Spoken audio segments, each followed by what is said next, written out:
Tony Hansen, joined by Vin B and Vinny Pro. Guys, we're going to take a look at Paleo on Tabletopia. Tabletopia is a great place to play virtual board games, and Paleo is no exception to them. So as you can see right here, we have the interface up.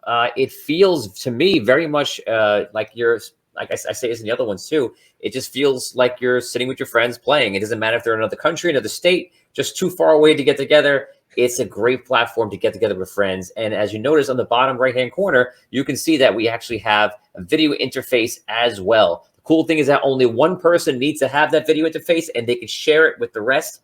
And it's a pretty great system. Let's go to Vin B right now. Vin, take us through the game, the interface for Paleo. Sure.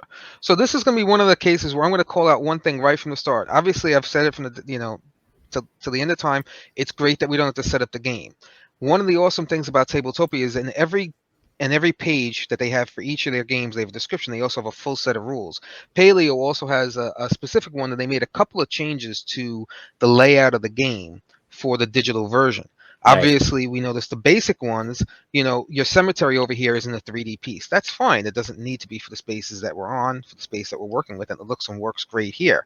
One of the main differences, though, is when you're playing during your day phase in a normal game, we all know we can take a look at the top 3 cards of our deck. They actually make it very easy. Tony, if you want to come over here to the red board where I'm focused on my board here, during the day phase, we're going to need to draw out our cards. So we actually have over here the first 3 spots. You take your cards and you play them out like this, so you now know what the first 3 cards of your deck are, and you can make your decisions appropriately during your turn when you're playing. So over here, I know that my top card over here is dealing with fire. We know that the second card is in the woodlands. We know that the third card is in a stream that happens to have a woolly mammoth over there. So we may or may not have good or bad things come out of that. So over here, it's pretty simple interface. When I want to choose my card, let's say I want to choose my woodlands area over here, I can press F and flip it over. I select it and press F and flip it over. And here we go. I got my card. If you want to zoom in on that card, Tony, you can see that I have a fallen tree.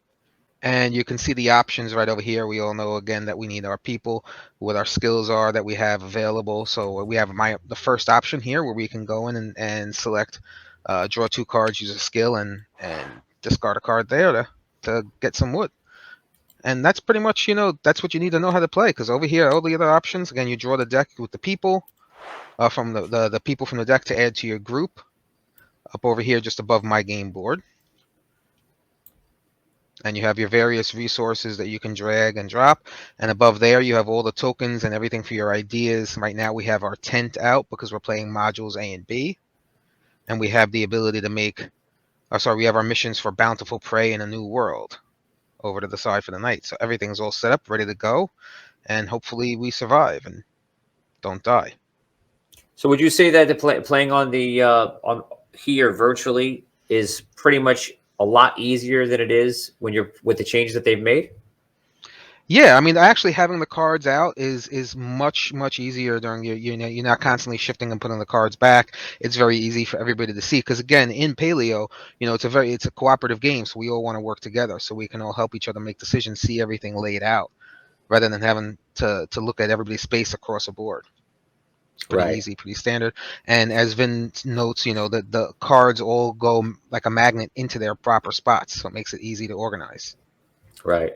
It's also great because a lot of times you want to look like me. Me and Vinny Pro, we're playing a lot of different games. Playing strategy games. A lot of times you want to check out the instructions. You want to check out a certain part. And the cool thing about this is on your own screen when you're playing, you all have your own screens. You can zoom in. You can check out some kind of part of the rules that you weren't familiar on, and you're not hogging up that resource while everyone's trying to play. Correct. Because that's what happens, right?